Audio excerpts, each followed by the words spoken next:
G'day and welcome to the Hidden Why podcast. Great to have you here with me today. You're going to love this episode. Today, I sit down with Brandice Lardner, founder of Grace-Filled Plate and author now of Fully Nourished, a grace-filled approach to ditch diets and find peace with food and your body.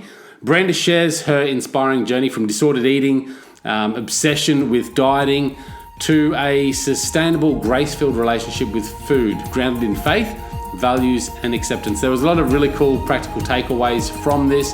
I think it's important to understand your values and ground your values around your lifestyle, and that includes your relationship with food as well. So I hope you enjoy this interview, guys. Let me know what you think. Reach out to Brandice as well. This is episode 1153, so you can find all the show notes at thehiddenwhy.com. See you at the other end. G'day, Brandice. Welcome to the Hidden Why podcast. Great to have you here with me today. Thank you. Thank you for having me. Here with me, but not here with me. You're over. Where are you? I'm in Over Florida in the Florida. US. Yeah. Okay. Mhm. Yeah, beautiful spot. Whereabouts? It really is. We're in Clearwater. So this is a big spring training area. So we're really busy right now with tourists from all over the country. All That's right. baseball spring training. Yeah. Okay. Wow. Cool. But I And love Australia. It's yeah, you awesome. I said you lived there lived for here. about 6 months. I lived there for about 6 months. And I fell in love with it. If it wasn't for my family, I don't think I would have ever come home. Whereabouts? I was in Townsville with Youth with a Mission, and then we did a trip down to Sydney. This is prior to the 2000 Olympics, so it was a long time ago. Well, yeah. Okay. Yes, I know Townsville. I'm from up that way myself. So Awesome. there you go. That's cool. And congratulations on your book. Thank you. Oh, yes, it's been a birthing process, so I'm really excited to finally get to talk about it. Is this your first book? I have self-published twice, and Yeah. that was a lot of fun and surprisingly easy in comparison to the traditional publishing. But it's been a really neat experience because it's opened doors like this where I would have never had a chance to speak with people like you Okay. otherwise. Having a publisher back here. Hmm. So the book is called Fully Nourished, a grace-filled approach to ditch diets and find peace with food and your body, particularly targeted at women. But I suppose our conversation today is about our relationship with food and body. So that relates to us all, right? So we can delve into the topics of your book, and hopefully people that are listening can find some value in that conversation. Now, tell us a little bit about your background. You're a nutritionist. Yeah, so I'm a nutrition coach and personal trainer. And you often wonder like if you get into something to like fix yourself or because you have a passion for it. And I don't know what came first, but I've always loved fitness and nutrition. But I started out with a really disordered relationship with food in my teens. And so seeking all of the different traditional outlets from everything to like Overeaters Anonymous to inpatient treatment to counseling, et cetera. And I never quite got it. Just through this journey of understanding how faith can intersect with the practical habit tools and emotional wellness was really the journey that I went on and how the book was formed and really where my message came from. So it was a long slog, but I learned a lot along the way. And it's been so worth it when you can see when your struggles really allow you to help other people. Okay. Um, I'm fascinated by the masks people wear, and I think you might touch on this. You know, people wear these masks to fit into the shiny world, and diet becomes a bit of that identity. You mentioned there that you had a poor relationship with food in your late teens. What was that like? What do you mean a poor relationship? Yeah, so I pretty much checked off every eating disorder or struggle you could have. It started out because I grew up in the era of the supermodel. And so back in those days, girls were being targeted by these companies that wanted to teach you how to be a model. And really, they were just charging you exorbitant prices to take your picture and teach you how to walk, which is really a sham now that you hear about it. And so the first photographer that I met with told me that I needed to lose 15 pounds. And that was really at that age where my body was changing. And in hindsight, just a ridiculous recommendation. But I went home and went on a crash diet in an attempt to meet that standard. I mean, I was not overweight, very healthy, but that was the era of Kate Moss and all those girls who had the pixie style bodies, right? And Right. so that kind of transforms over the years. And that set me on the journey of like one diet after the other and just struggling hormonally and with my thyroid, I think just due to a lack of nutrition and nourishment. And, and each diet that I went on, each program that I went on, I just felt worse and more broken so that, every plan you go on limits this or limits that. Now you're not eating this food or you should be eating that. And all of these rules just bogged me down so that it was part of my identity, but I didn't know what I was without it. And it really consumed every aspect of my life. All I did was think about how much I weighed, what I ate, and what I was going to eat. And so it was Mm. miserable, truly Yeah. miserable. Hmm. But what's the alternative to that? Like if if you don't think about food, then you might just eat whatever, and not have any consciousness around what you're putting in. Absolutely. I like to say the sweet spot So when it there's like comes a to balance, body. isn't it? There's like a Mhm. swing there. Like you can go really into it and hardcore, Yeah. or you go the other way and just not even take notice of it. Absolutely. Yeah, I think there are times you don't think at all, like you said, and you just are existing on whatever is convenient without any forethought. And then there was those seasons where I tried so hard to be healthy, where it took up too much space in my mind, but both are miserable. Like you're not feeling good on either side of the spectrum there. And so it's finding that minimum effective dose of thoughtfulness where you can be healthy and be fueled and give yourself the kind of food that you enjoy, but also makes you feel great, and then move on with your life. So really finding that balance is hard, but when you get there, Yeah. it feels good. I mean, with this food identity that you can relate to going back to that day, was it a search for something deeper that we're missing there? Like, why are we doing this to ourselves? Yeah. I mean, for me, and so I come from a faith-based perspective, Yeah. specifically a Christian perspective. So that will be woven through here, but I could see anyone can find that benefit of identity. But for me, my Hmm. worth and my value were completely wrapped around my appearance and my weight. Right. That was it. That was where I was trying to prove myself if I could just reach a particular size or find the accolades from others about my appearance and weight. And so I think a lot of females, and even now and as time has progressed, I mean, I was speaking with a psychologist who was saying now young men are dealing with all things like trying to chisel their faces and like there's new trends, right? Even hitting the guys too. And Yeah, so yeah. for me, I was trying to find the acceptance, and that's where my faith came in. And the thing that flipped the switch for me was really embracing God's unconditional love and grace in my life. And that could be that self-acceptance could come in so many different ways for people. But when you just stop trying to fix things and settle in with, like, I'm really okay where I am now, and you start to believe it, then you can move on and do the things that you need from a place of self-care rather Yeah. than always trying to patch things up. So rather than looking for external validation about your self-worth, sort of going internally more so, and you used faith to help give you that support, sounds like. Yeah, absolutely. That was the change for me because I mean, as someone who grew up in church, you can read in the Bible like Jesus loves me, right? And people can hear even from loved ones like we love you and we value you. But there comes a moment where you have to own it and not just let it be words that you've heard. You have to see the truth of that. And a lot of it came down to, especially with body image for me, was taking a look at the results. So, how is this negativity working for me? Because I think I thought if I was just mean enough to myself, then I'd finally be motivated to change. Like, oh, I'll drill sergeant it and I'll tell myself how horrible I did. And then I'll wake up one day and be motivated. But it only made me feel worse. And when you start to encourage yourself, like, hey, you know what? You're okay where you are now. You're loved. Like, you don't have to fix anything. Then you've got a little bit of bandwidth and breathing Right. room to then focus on something besides how much you don't like yourself. And that's really in my programs and in the book, that is the foundational piece from chapter one.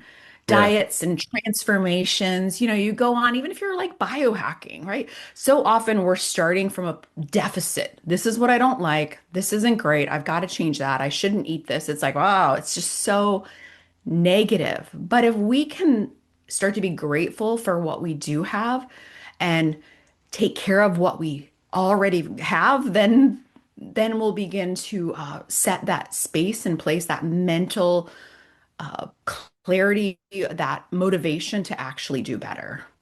Okay, so it seems like a process of sort of delving within first to find that inner motivation. I feel like in my journey, and I'm not a great case of pure fitness or anything like that, but certainly I value health and a healthy lifestyle. Um, but there has been this moment many years ago where it was like a external motivator to get me doing something. But then to keep me doing it, it always came back to having that internal drive because I found that if it was just based on an external factor, I would never continue doing it. If that makes sense. Totally. Yeah, it wears out real quickly because it's that burst of motivation where consistency is what's going to actually get us where we need to go. And probably a lot of the times we're not like cheerleading, rah, rah, I'm going to do this. There's like a deeper desire for it. And that's what keeps us showing up every day. And then we're willing to do more sustainable changes, right? It's not this like 60-day thing that I'm like, working out 90 minutes a day and not eating anything that tastes good. Well, that's not sustainable. And so you might be able to keep it up for a little while, but then who would keep going? Where if you choose things that actually fit into your life that you can do not just today, but next week and next month and next year, and even on a bad day, then we're creating habits that become part of your identity and really can keep going long term. Yeah, I So think that's the funny thing about diets, isn't it? Like they just are so short term and they don't actually focus on longevity or, bringing good habits into your life fully. mm, What is your take on yeah. diets? I mean, there's so many diets. I actually watched the interesting, I don't know if you watched The Simpsons, but it was about this group of people that were taking vitamins and all so heavily focused on this way of living. And then Homer rocks up and they do a blood test on him, and he got a 26-year-old result, which wasn't actually his blood. But anyway, they then started worshiping Homer and Homer's way of living, which was beer and hot dogs and all the bad stuff. It was quite interesting, but it was a really interesting take on the world that we live in right now. Yeah, yeah. And I get it. I mean, if I'm gonna change, I want it tomorrow. Like I don't want to wait 6 months or a year. But unfortunately, that's not how it goes because a lot of the habits that got us into the position where we're feeling desperate to change took decades to pile on. And it's so much more than just, Yeah, I eat chips and cake. It's why do you eat chips and cake, at in the evening? Or why is it that as soon as things get stressful, right, you go into a food coma or you pull automatically into a drive-through? That's more than behavior. There's like a need beneath that until we meet that need or change that way of thinking, you're going to be like swimming upstream because there's this drive beneath it that has to be met. And that's where the deeper work can really make it sustainable. And so diet is just a band-aid. I use the analogy of like yeah. holding a beach ball underwater. Like you can hold it underwater for a while, but eventually it's going to pop up. And the harder you push, the higher it's popping. And that's how diet's always felt to me. Yeah, and I guess with diet and probably in your work, you probably find, but people will go through a diet, and like you said, like to get to where I am today has taken years to get to here. And I've often thought this when I've felt a bit overweight or unhealthy, and I start working out. I'm just like, oh, this has taken forever. But then I look back and I go, actually, well, hang on. Like you've just spent 2 months of doing nothing, or whatever it might be. So change doesn't come instantly. And I think often when we jump into a diet, we think the change is going to come instantly. When it doesn't come or we don't get the results we want, then we really feel, a level of self-worth decline. And I think you probably see that in your work often, huh? Yeah, absolutely. Yeah. Because, well, when the changes are fast, they're usually not sustainable. Like you could cut out carbs and lose like 6 pounds in like a couple of days, but like it's water, and so that's not sustainable. You can't remain dehydrated long term. And so then the weight comes back and then you feel like a failure and it's just a mind game and it's exhausting. And so when we can choose other markers of progress like joy and peace and the ability to be present in your life and serve others, that's where things get really meaningful. And so one of the exercises I love to have people do is to really think about their values. Like, what do they value in your life? Is it, learning or faith or family or service and so in the book I have a list of values for folks to look at, and I encourage them to spend some time with this because I realized that my values are integrity, honesty, vulnerability, which is probably what leads me to tell everybody my story everywhere I go. But the fact that I was like sneak eating in the closet at night or like shopping for like healthy groceries and like so proud of myself and then going to the McDonald's drive-through 5 times for McFlurries showed me that like and I'm being honest here. Showed me that like I was so against my values of integrity and honesty, and that's why it felt so awful to me. And so choosing goals and practices that align with what's important to me, if recreation or sports or like reaching new physical goals is important to someone, then it's pretty easy to align those two together. Yeah. But let's say family is your number one, and then it that quick fix diet might not align with, loving my family well. Because when I cut all these foods out and I'm spend all this time planning my food and I'm working out so much, I'm neglecting the thing that's important to me.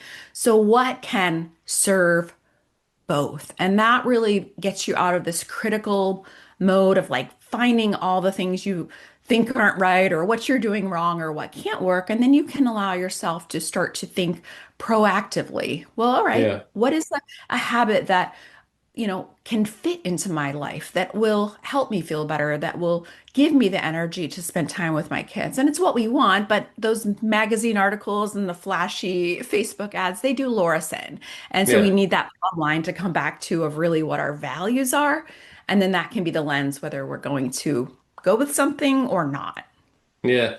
I love that. So start with values first, and I think spending time, like you said, on understanding your values and identifying your values, they become a really good benchmark for how you live day to day life and what you do, what your behaviors are like.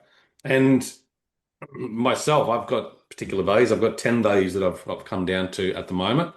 And every day I try to rehearse them in my head and I'll try and live by them. And I don't always get it right. I know there's some values there that I sometimes get, like health is important to me.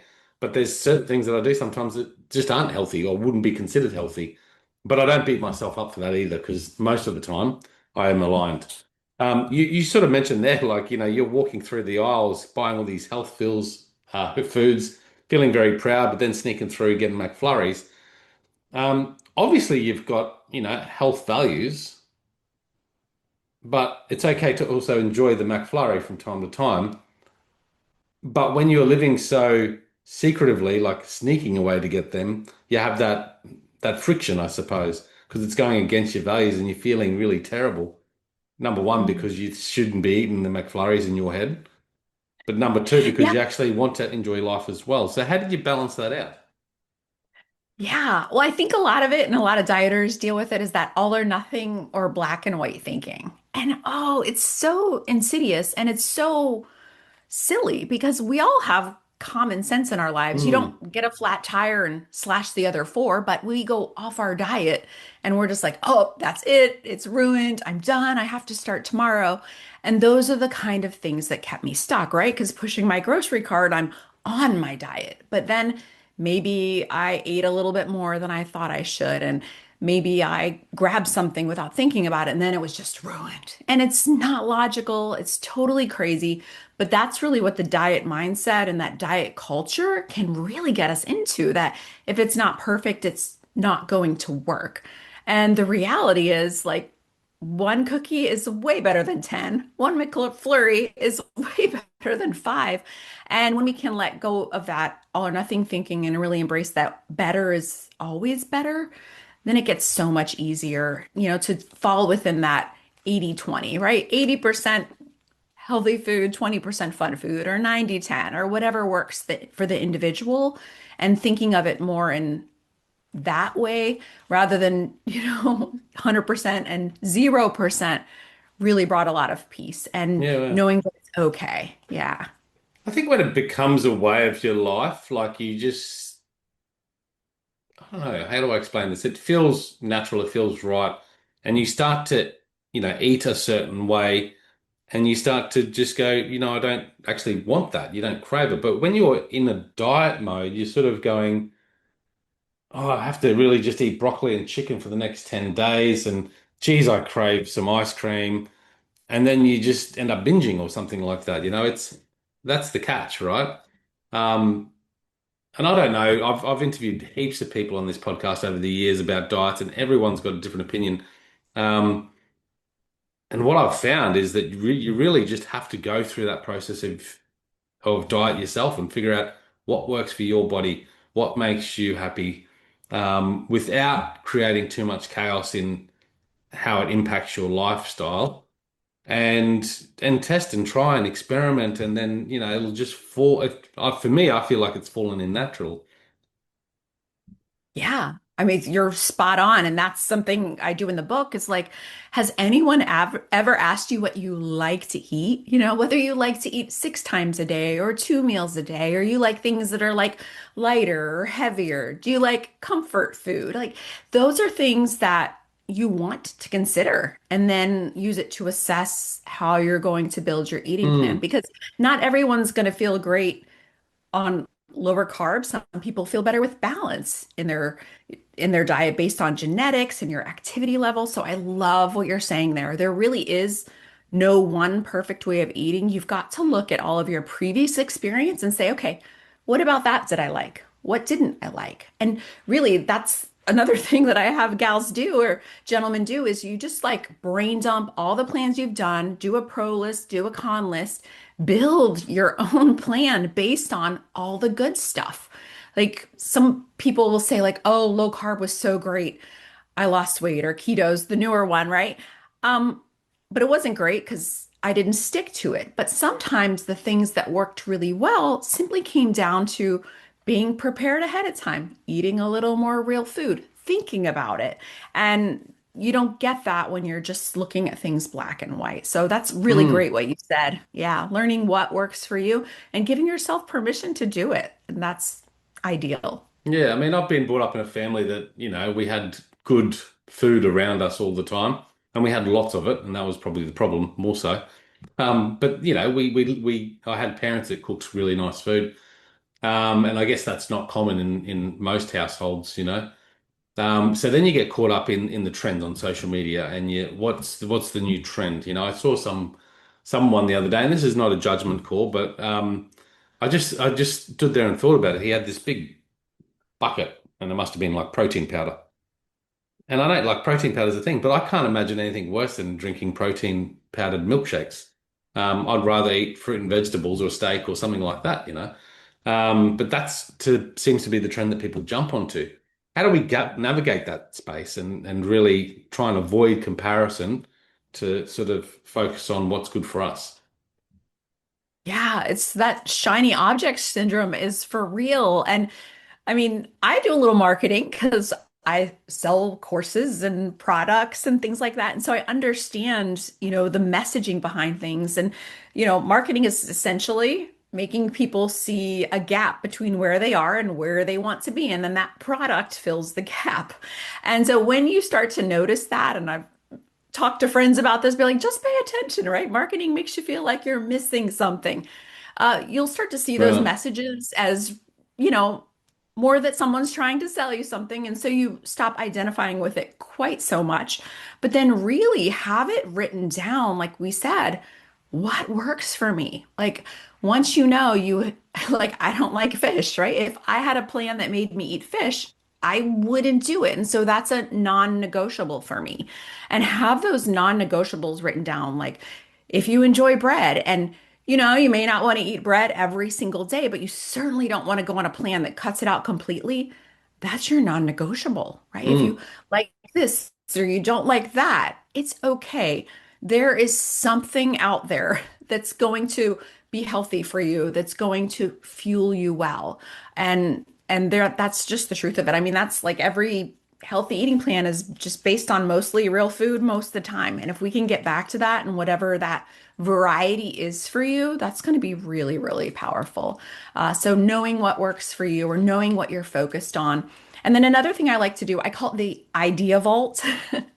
And so, like, I shop like this too. If I see something I really want to buy, I don't buy it immediately. I put it in my Amazon cart, which currently has probably 140 things in it because that's my holding Jeez. zone. I'm not necessarily going to buy it. And the same thing can happen with nutrition. If you see a great Facebook ad or this new plan that's supposed to be the best thing ever, like have somewhere to just jot it down, notes on your phone, and don't act on it right away. Give it time, like have a regular routine of, assessing how things are working for you. If it's really pulling you in, you can put it in your calendar for a month down the road and say, okay, 1 month from now, I'm gonna reassess whether that could work for me. And that gives you a little bit of space and time to think about things because we tend to react quickly and then Yeah. end up with a bunch of extra supplements or extra books or extra programs that we wish we hadn't bought. And so that idea vault, you can go back through it later and, X out the bad ideas and the good ones like drink water and walk after dinner, like those you can implement for sure. Yeah, I love that. And I think, we're very reactive as a society these days, and that's typically what we do. And that's not just about, the food options, but anything that we consume or respond to. Sometimes just having that little gap allows that awareness to come in, and then your values might flow in to help you make a better decision. Like, okay, actually, you know what? It seemed like a right idea, but now I think about it, it's not really aligned. And you, yeah, cross it off. I love that. What else in your It book helps so much. is a good point that you'd like to share? Yeah. So as we're talking about things kind of pulling us away, so I talk about fruit, fruitful habits. And so from a biblical standpoint, but everybody will be able to see the value in this. If something is fruitful in your life, it produces things like love, joy, peace, patience, kindness, goodness, faithfulness, and self-control. Just like generally like good people stuff, right? And so when I am choosing a habit or making changes in my eating. And so we'll generally like the plan is we every couple of weeks we assess how things are going and we add a new habit. That's sort of the flow in the book.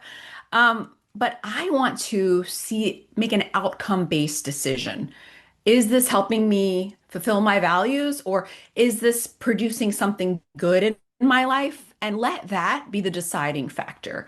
Because if it's all about scale weight or it's all about, inches or something that isn't aligned with your values, we're really using a unnecessary measuring stick. We want to measure what's important to us. And so when you look at something and the outcome that it's producing, it becomes less of a judgment and more of a like, is that a good choice for me or not? Hmm.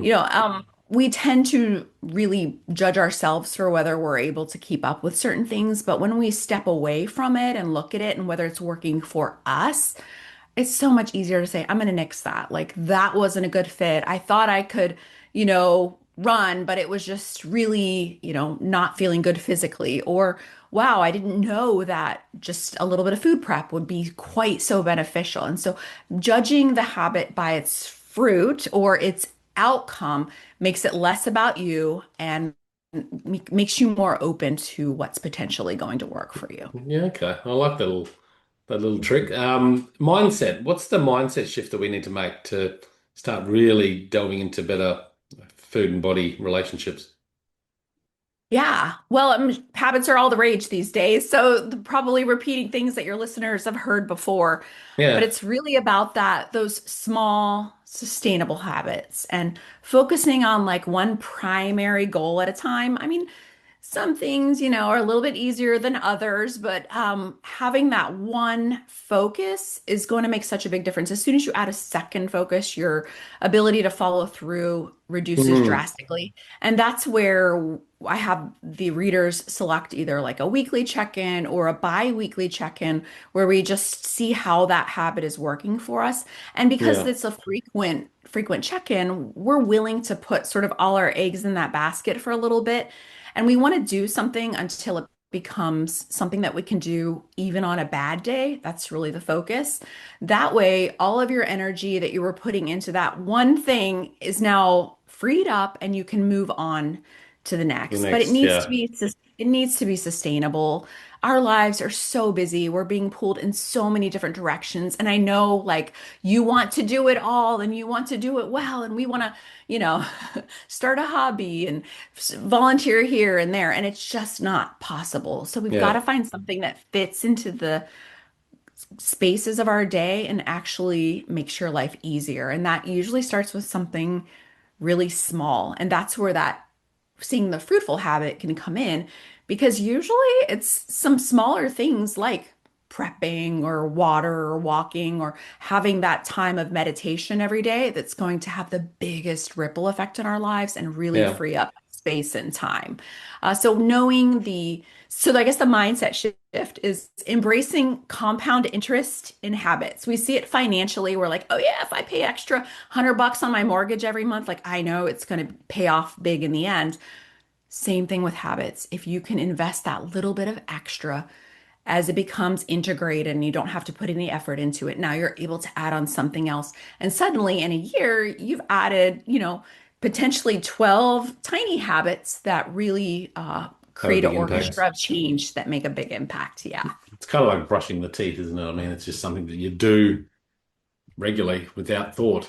And you're right. Like I remember a friend years ago said to me, he goes, because I was trying to change a couple of things, and he said, you're probably better off just focusing on run, trying to do three things at once. Whew, good luck to you. But I thought, oh yeah, I can do it, but it didn't work. Because you're right, your focus is just too scattered, becomes too hard. The other thing I like that you said there, finding joy in what you're doing and how you're living your life is really important because often all these demands that are coming at us that we think we need to take on just feel like a chore in the end. They feel like work. And then we feel like we're not actually alive and living and having that level of joy. And that's when we sort of scrap it because we're just like, oh, it's become too much. So finding things that fit into your lifestyle, I think is a really key point that you just made as well. Um, so the book is doing well. Yeah, it's been great. I mean, you don't really know when you write a book how it's doing, but the Hey. feedback I'm getting has been really great.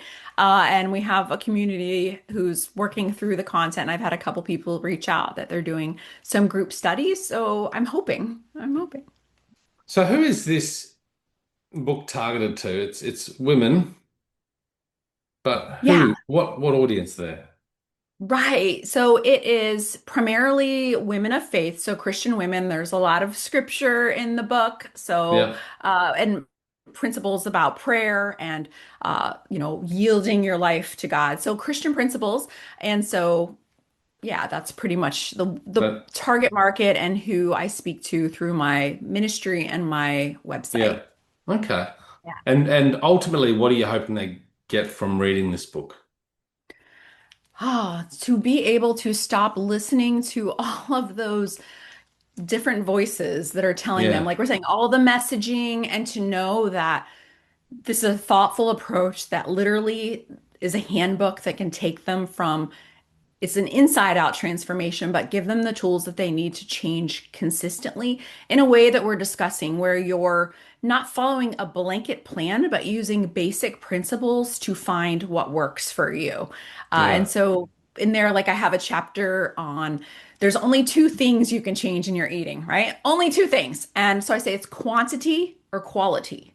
And so we'll take some time and the reader can think about like, am I ready to change the amount of food that I eat, or would I prefer to choose things that are a little bit healthier? And those are really every plan is just doing one or both of those things. And so understanding that the ball is in your court. You are the one making the decisions, but here are Yeah. some gentle guidelines, I think is super helpful because we feel like we've got to have, a PhD or have something behind our name in order to make food choices. But really, we all know we should probably eat grilled chicken instead of fried and that vegetables are good for us. Now, how can you do it, right? How can you do it? We know it. How can we make it happen? And that comes back from to getting some personal autonomy and really some gentle guardrails to where you can decide if something's working for you or not. So my hope Yeah. is that as someone goes through the book, they're going to give this area of their life some more intensified attention, but then by the time you get into the rhythm of habit change, it just becomes something you think about just enough. Yes. Just Yeah. enough to keep well, just enough to prepare and take good care of yourself and have self-care, but to get out of those years of where it takes such a large portion of your thoughts, emotions, and really bogs you down. Yeah. I love it, Brandice. Thank you so much for sharing your book today and coming on the show. Really enjoyed it. Thank you, Lee. I really appreciate it. For guys listening out there, all the show notes and links to Brandice will be in the episode notes at thehiddenwhy.com. So check it out there, as well as the book. And until next time, peace, passion, and purpose. See you soon. Okay, that's a wrap. Thank you so much for tuning in this week to this interview. I hope you enjoyed the conversation we had. Make sure you check it out at thehiddenwhy.com for all the show notes and links to our guest. And if you have any comments, any suggestions for the show, please make sure you reach out as well. Also, would like to just ask a favor. If you do like what you're listening to, if you love what you're hearing, make sure you subscribe. Whether you're listening to this on iTunes, wherever it might be, subscribe to the podcast so you can stay up to date with all the latest episodes and some exciting changes happening this year at The Hidden Why, including the launch of our new website, which will be updated very soon. So watch this space for that, guys. And once again, live more fully, have more meaning, find more joy. We'll see you around the next interview.